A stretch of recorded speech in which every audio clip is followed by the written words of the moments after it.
So, the reason for our virtual visit series is just to give you an opportunity to get to know our colleges and the staff at the colleges in a more personal way. So, I'm thrilled to have Jack join us today. So, thank you so much. If you don't mind just taking a few moments and introducing yourself and telling us a little bit about you. Of course, of course. Well, hey everybody, my name is Jack Oliver. I am the recruiter for Samford University. I cover a good bit of America, West Tennessee, Mississippi, a little bit of the Midwest, Missouri, Colorado.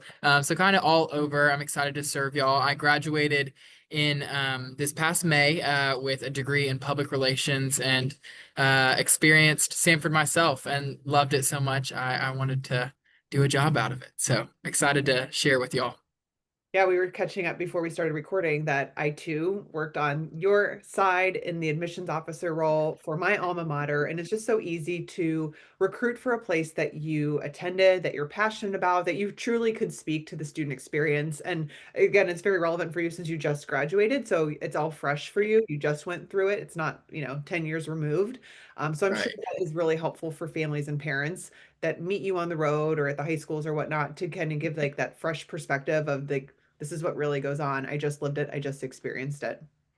Absolutely. Absolutely. That's the exciting part to be able to kind of invite people into my experience that I got to have and what worked well, what didn't, how can they, go about all that. It's an awesome time, but you grow a lot as well.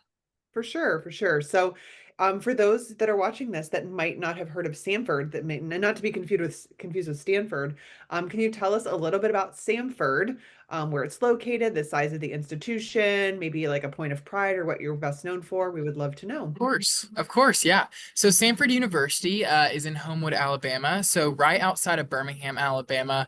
Birmingham, if you're not familiar with the Southeast, very centralized to it, so about 3.5 hours away from Nashville and about 2 hours away from Atlanta. Um, we are considered a smaller university with our undergrad being around 4,200 students, and with our undergrad and graduate programs all on campus, around 6,100 students as well. We pride ourselves in that we are unapologetically a Christian university, and we stick to that, and that is, intertwined in all that we do. We like to say that we're at the crossroads of faith and learning, and our motto is for God, for learning forever. And so that is a big thing that we admire, and want to invite students and families in whenever they're considering universities. I like to also mention it's whenever I was looking through colleges, I always ask students, what are top three things that stick out to you in the application process, touring campuses. And so just want to encourage y'all, if those that are watching this, what are three things that stick out to y'all, and what are three non-negotiables that can stick out to y'all. And I think that smaller school in a bigger city definitely was something important to me. But and also that accountability in the Christian fellowship, Christian community was also a valuable thing for me as well, choosing Samford. Yeah, yeah. I want to circle back about like the faith piece because I think definitely differentiates yourself. Um, would you say that being a person of faith is like a non-negotiable to attend Sanford, or is it, or do you have people that are maybe like not super strong in their faith or maybe atheists? Can they still attend and feel like they belong on campus, or is it going to feel a little bit uncomfortable if not? Of course, we invite anyone and everyone into Samford. There's no statement of faith you have to sign. And I would be even, bold enough to share that I wouldn't even say, coming to Samford, I had that clarity of the good news of Jesus Christ. I wouldn't say that I really understood what a relationship with Christ looked like. And I think it's a very safe place to, hey, I'm not a Christian. Okay, but also, hey, I've, had troubles with my faith all of my life. What does it look like to take the next step? And it's a safe place to be able to have that conversation and grow your faith. We like to say Sanford sets the table for your faith, but your job as a student is pulling that chair up. You got that invitation to the table, but you don't have to pull the chair up if you don't want to. And that table is, set beautifully with a ton of resources, whether it's through upperclassmen mentorships or faculty-led small groups or, Tuesday morning worship that we have each week. It is, there's plenty of ways to develop your faith on campus, but also off campus. We have the most churches per capita in Birmingham. Little fun tour guide fact. That's how I know Yeah, that. But I love those fun um, ride paths. yes, and so whether any denomination you are of the Christian faith, or maybe not of the Christian faith, we that there's a place for you and there's a community for you in Birmingham. Okay, that's good to know. Thank you for being very Yes. transparent about that too. I Yeah, mean, I think sometimes in an effort to maybe recruit students, they might not be as transparent about what it really feels like to be a student with faith, a student without faith, of a different faith, and kind of what that looks like. So thank you for that. of Um, course. what type is it, like you said that this year you're kind of green to this, like you've been at Stanford for, the last 4 years as a student, and now you're working in the admission office. What type of student do you feel thrives at Stanford, or like what type of student are you looking to recruit? Of course. I think one thing, I love to encourage families and students with our application process, it's holistic. So, yes, we do look at your, GPA, transcript, test scores, but also we evaluate the same on, what you've done outside of the classroom. What positive impacts have you had? Where have you grown? Where have you learned the most, in these past 4 years of high school? Where have you spent your time, whether it's sports or clubs. A couple of years ago, whenever I was being recruited to Samford, I remember one thing is Wall Street Journal ranked Samford number one for 2 years in a row, number one in student engagement. And I was like, what does that mean? Number one in the nation for student engagement. And so I, asked my admissions counselor, I was like, tell me more about that. And I remember her saying, it is true that at Samford, there is an equal balance of getting involved in the classroom, but also equally outside of the classroom. I can speak to my own testimony of Samford itself. I mean, I was a public relations major and I invested in my classroom work and got involved with the communications department, but also like I said, I was a tour guide. I was an orientation leader. I did Greek life. I did 3 years of student government, involved in my college ministry. And so it's a place where, you can, stretch yourself, be able to learn different facets and soft skills and hard skills, honestly, that you can take with you. And I'd say a lot of the things that I did on campus at Samford were things that I was able to be set up well for a job like this. And so I wouldn't say there's no, one in the same person or student that applies to Samford, but I think it's cool to see that lots of students that have came to Samford previously have been very engaged outside of the classroom and kind of have that eagerness to get involved. Yeah, yeah. So it sounds like the energy on Stanford's campus really comes from the student engagement and kids wanting to get involved and wanting to be in a sense, have a sense of community and togetherness. So if you're someone who, I don't want to say introverted, because I feel like there's still a lot of value to being introverted, but like if you're not interested in putting yourself out there, you want to keep to yourself, you don't like love the sense of like that doesn't fire you up, that might be something that you need to take note of if Yeah. considering it. So those are good things to know. Tell us a little bit about academics. So, what would you say? I mean, I feel like this is something that someone can probably find online, but if you don't mind highlighting, just what of your like your top or your most popular programs are, and then I have a follow-up question after that. Course. So, one of the things I like to talk about with our academics is that it's very hands-on learning, very engaged in the classroom and outside of the classroom. We have a career development center on campus that, strictly connects students with internships with people in the Birmingham area, but also outside of the Birmingham area. Okay. Whether it's through research, in health sciences, or whether it's an accounting internship in Dallas, Texas, you have to do for your senior year. You're very, very prepared because you have this hands-on learning. I'd say our academics, we are a liberal arts college in the way that our foundational classes, our seminar rhetoric, we have a couple, classics-based classes, talking about Socrates, Aristotle. One of our classes, biblical foundations. It's not necessarily a Bible study, but a study of the Bible, looking at it through a historical text. And, we take a class that's, it's concepts of health and wellness, kind of learning how to have all the aspects of health from financial, mental, physical, all the things, and having different professors come in. And so that's a great foundation. And I think that is what helped me feel more prepared for the classes I went into, whether it was, conducting research or, writing a, 12-page paper on a certain topic, or, being able to present well in front of people. Those core classes set you up well for those major specific classes. A couple of specific programs I love to highlight is our nursing program. Our nursing program is a pre-admit program, so you apply to Samford, but also at the same time you apply to the nursing program. You find out, as you get into Samford, you get that admission decision, about a month or so later, in the admission timeline, you'll find out if you have received that acceptance to the nursing school. And that's really big. We have a 100% this past couple of years, 100% first time pass rate on the NCLEX with the nursing Oh, program. I think around 96 to 97% of this cohort that just graduated, like my class, they had jobs by the time they graduated. 100% of employers that have hired Sanford nurses said they'd hire another Sanford nurse. So, to say that you're set up well, might be an understatement. You're set up really, really well with that nursing program. Also, another program I love to highlight is our sports industry program.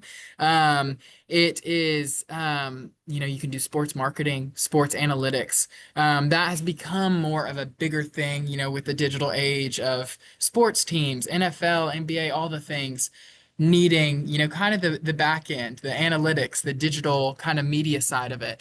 And that's really cool because we've got the chair, Darren White. He worked in athletics, college athletics for a long time previously before he came into the role that he's in now. And so it's cool to kind of have him step into that, being aware of what he's had. And then also, a big thing with kind of Samford overall, and specifically even with the sports industry program, there's lots of fast tracks, with the sports industry specific. You can get your master's and undergrad done in 5 years. I know a student that was they did their master's, and then their fifth year they did it online and did an internship with a soccer team in Scotland. So it's a really cool opportunity to be able to do things like that. And lots of fast tracks, lots of pre-professional programs. Um, our health sciences is also a wonderful place to be, whether it's public health or pharmacy, or health professions. It's a wonderful place to gain that experience. okay. I'm just taking some notes so Of then we can. course. I love the sports programs that you listed. I was a sport management major, which I think just like because I've always been involved in athletics. I played college basketball. Like I'm a huge sports junkie. Like I follow sports pretty Absolutely. religiously. And then I found out that a lot of those types of like sport management positions weren't going to be for me because I don't like to stay up very late. Yeah. And sporting events, they start at 7 o'clock, but you have to put in your nine to Right. five hours too to prep for all that. Right. You're there till 11:30 midnight. That was Right. not going to be that wasn't going to work for me. But the sports analytics piece, I feel like is taking off like crazy. We're seeing more and more Absolutely. majors. There's a lot of interest, and I always joke because I love ESPN. Like, who's the person at Elias Sports Network that is like Aaron Judge hits a home run every 3 home runs every time he eats a hot dog with mustard. Like, I mean, it's like, who's doing these statistics in the background? Yes. Yeah. I mean, It's it is crazy. they can pull things from like every other Thursday. Yeah. XYZ hit went for the cycle, or Dame Lillard scored 42 points every solar lunar moon. It's like Yeah. someone's doing It's that wild. somewhere. Very Yeah, I specific, very believe it specific now, but things. I do have I have a student now who is very strong with math and science, but like doesn't want to go into the traditional sciences, like doesn't want to go into medicine, Oops. doesn't want to go to engineering, loves sports, and did a summer program like all about sports analytics. So I'm finding, where you have those students that, love like have like the strong background in the math and sciences, but they don't want I mean, even the schooling, like, oh, I have to go to school for, master's in architecture, a master's, a doctorate program, a PhD, an MD. Like, it's a really cool intersection for Of students. course, absolutely. Yeah. Very cool. Okay, so again, kind of going back into the academics or the admissions piece of it, are you a school that tracks demonstrated interest? So does it matter if you have a student, really loves Stanford, or if they're on the bubble and they, are telling you, I love you guys, I visited, I open your emails, I go to the virtual visit things, like, does that matter to you or not important? We do. I think one thing we do encourage a lot of students are in is coming to campus. I think that speaks a lot.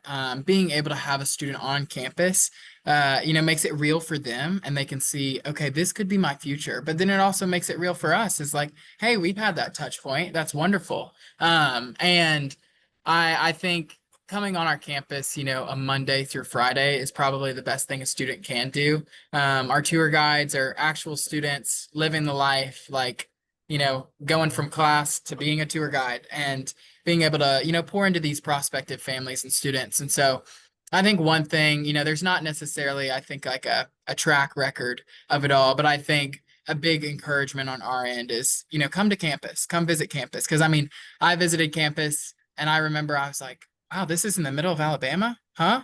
It's a all Gregorian, architecture, all the same brick, all the same type of windows. And it's just really, really beautiful and lots of new facilities. Two new freshman dorms, one being male, one being female. Newly renovated cafeteria, newly renovated recreation center. So lots of excitement around the growth of Samford. That's great. I don't know if you're going to NACAC in Columbus. It's this, I mean, we're recording this in September, but it's, all these college counselors are coming to Central Ohio from all over the Yes. US, all over the globe. But one of my friends who serves on one of the boards at a local college in Ohio. She's like, tell me as an IEC, like, what are the questions that you're asking? So, like, if I'm doing a tour for all of these people that are coming from NACAC, like, what is really important to you? And I was like, you want to show off your new buildings. Like, you want to show that, like, people are investing money here. We have this many new beds. We have this new student center. We have this new recreation center. Like, that is a sign of a place that, maybe is receiving money from their donors and or they're investing because they have to add new beds because enrollment's high. Like, those are really good signs and things that someone like me would want to see. And I'm sure obviously, like, what freshman or prospective student doesn't want to see nice new dorms versus like the crummy dorms. But I think that is a really good sign for Samford. Like you said, just you're adding new beds, you're adding new facilities, like there's a lot of like vibrancy in that, so that's definitely something that you should be showcasing. Exciting. Yes. Okay, let's talk about academics in terms of, do you have an honors program? And then on the flip side of that, do you have like a specific academic support for students that might be struggling or need extra accommodations or have a diagnosis? So let's start with the honors program first. Course. So honors programs. We have two that I like to highlight: our Micah Fellows and our University Fellows. Micah Fellows is dedicated to Micah 6:8 in the Bible, where it talks about, acting justly and having that heart of service. It's basically a cohort, not necessarily a curriculum, a cohort over about 3 years of your undergraduate. Those first 3 years, you're partnering with a excuse me, I'm there's a busy road right there. But you're partnering with a local nonprofit in Birmingham, gaining experience, but also service hours each week, and being able to kind of meet back with your cohort monthly, diving deeper into, what it does look like to have that heart of service, and connecting you with internships in that sense of nonprofits and maybe specific, pipelines of things of how do you want to, serve through this specific field that you're studying.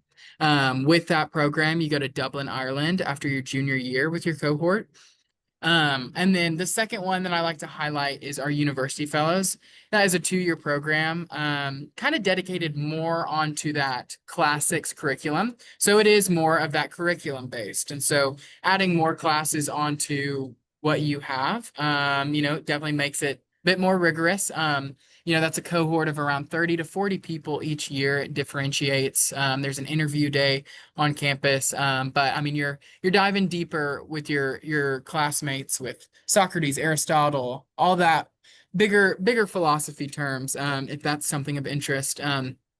And after your 2 years, you go to Italy with your cohort that you came in with. And so those are the ones that we like to highlight. There's specific scholarships with that university fellows one. As you get accepted into that, exclusive ones that you can apply to.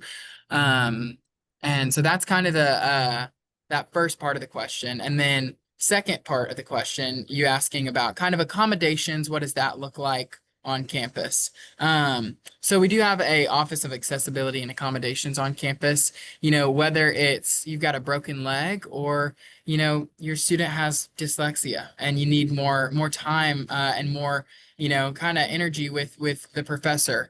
That is something that, you come into Samford, you can communicate that to the Office of Accessibility, and they're able to come alongside you each semester, communicate with the people that needs to be communicated with, whether it's professors, whether it's clubs or organizations, making it accessible to you. If you got a broken leg, you need to park closer to the buildings, Mhm. making sure public safety knows that and transportation services knows that. And so they're very well connected within the university, making sure and ensuring that there's comfort with whatever, maybe learning disability or physical disability that a student might be coming into.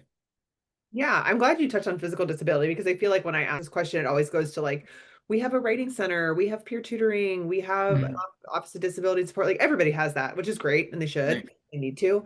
But I'm always looking for like the extra, like, do they have like a program for autism? Do they have a fee-based program, where you can pay to have like an executive functioning coach or like a mentor, like that kind of works with you. But like nobody ever talks about the physical disability piece, which I'm glad you did. Also, other like accommodations that I don't think get mentioned too frequently, and you don't have to touch on this, but if you are a student that has a dietary restriction, if you have, sensitivity to mold or something like that, like being very mindful of those types of things, or if you have a service animal, that's technically an accommodation as well. Right. So making sure you're asking those questions when you're on a college campus.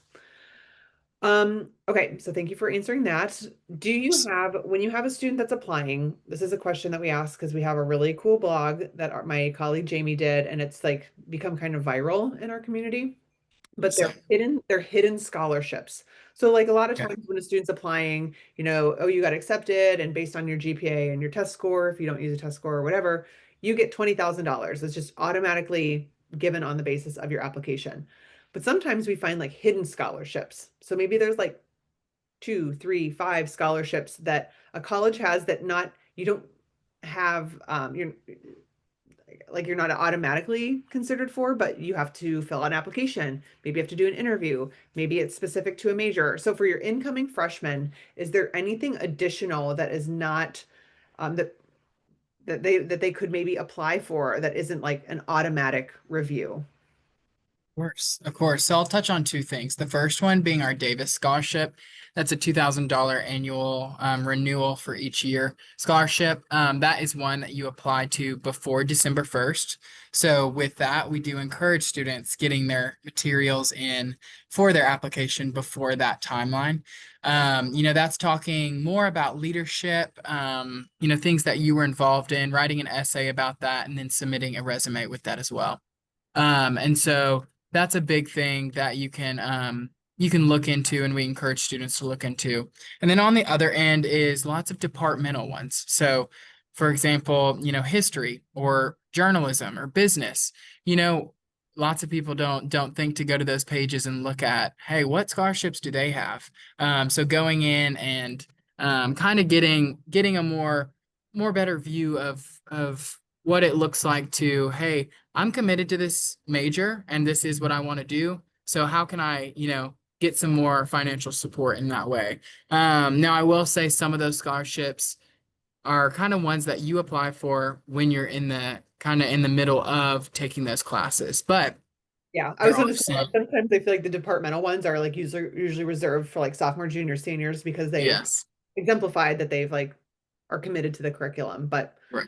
um, it's still a good thing to check out. So when you're reading an application and say you have a really strong student that's like looking into business at Samford and they have, created their own business, they have a platform, they're in DECA, they did all these things, would you be like, hey, you should really apply for this departmental scholarship?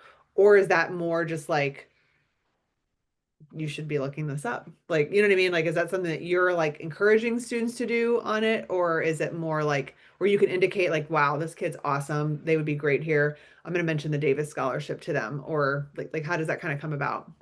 Yeah, I think just like whenever, sitting down with a student, I sat down with a student last week and, he was talking a lot about, C.S. Lewis and all these, more deeper thinker writers. And, I suggested to him University Fellows. And I was like, that isn't something oh, I know about it. I'm gonna keep it, on my Samford belt. I want to make sure that this student in front of me can succeed fully. And also, he has strengths and likings. So I'm like, why not suggest it? So I think that is something, specifically, with those scholarships, that Davis scholarship, that one is advertised on our admission website. I think sometimes people forget about it because they're too worried about the application itself to get into the university and then forget about the additional application of the Davis. And so, that is something that we outreach on to students of saying, hey, you've submitted all your materials. It looks like you'll be in this round of applicants to find out if you're, received acceptance into Samford. So that is something that we mention. But specifically with the departmental ones, not necessarily. There's not ones that I can think of that like we, encourage students in front of us, hey, you should apply to this. But I think there is an encouragement to make that connection of, hey, I might not know specifically about those departmental scholarships, but it doesn't hurt to make this connection with, the sports industry For department sure. chair, and maybe just sitting down with them over Zoom or you come to campus for a tour and getting a faculty appointment with them. I think that would be just a big thing that we encourage students to do. And specifically if they're seniors coming on campus, we want to make sure that their visit carries into all the aspects of what they desire out of their college experience. Okay, that's great. That sounds Yeah. good. Okay, so speaking of like just the type, we talked a little bit about type of students and like kind of like what the vibe would be, but is your campus, would you consider your campus inclusive and offer support for students that are LGBTQ plus? We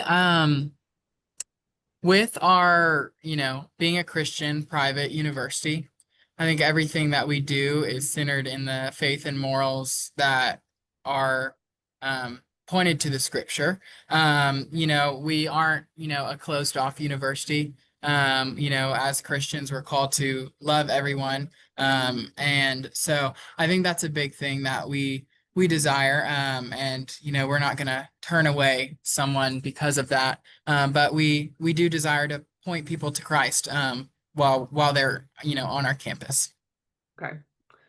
All right. Let's round this out with this is a softball, Jax. This should be an easy one. Um, because you are an alum and you've been there probably for the last 4 or 5 years, who would you say is either Samford's most interesting alumnus or the most exciting guest or campus speaker that you've had?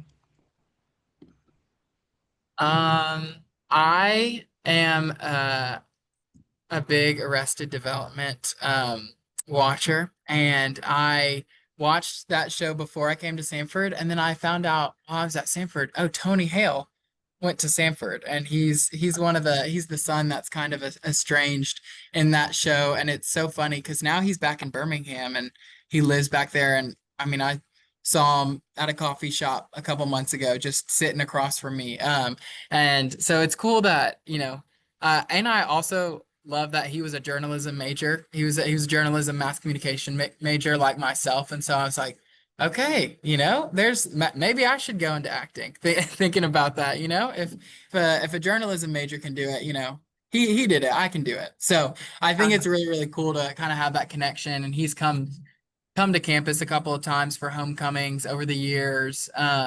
So I'd say he's pretty cool. And it's cool to kind of have him around. Yeah, it's cool to see like a celebrity site, like a local celebrity sighting on your Yeah, yeah, so of course. now you're gonna have to now I'm gonna be looking up Arrested Development. Never watched that. So very cool. Well, thank you so much for your time, Jack. It was so great meeting you. Course. Really appreciate your time. If you have questions about Samford, if you want to get in contact, Jack, you oversee Ohio, correct? I do. Mhm. Right. Yes. Right. And like Estrella works with students all over the US. We have a couple international students, so it's not necessarily Ohio, but we're just based out of Ohio. So that's typically who I reach out to Yeah. do these. But if you have questions, even if you're not from Ohio, reach out to Yeah. Jack. He can point you in the right direction. But best of luck with your travels this travel season. Yes. Thank you so much, Allison. Thanks. I Take care. appreciate it. Bye bye. Bye.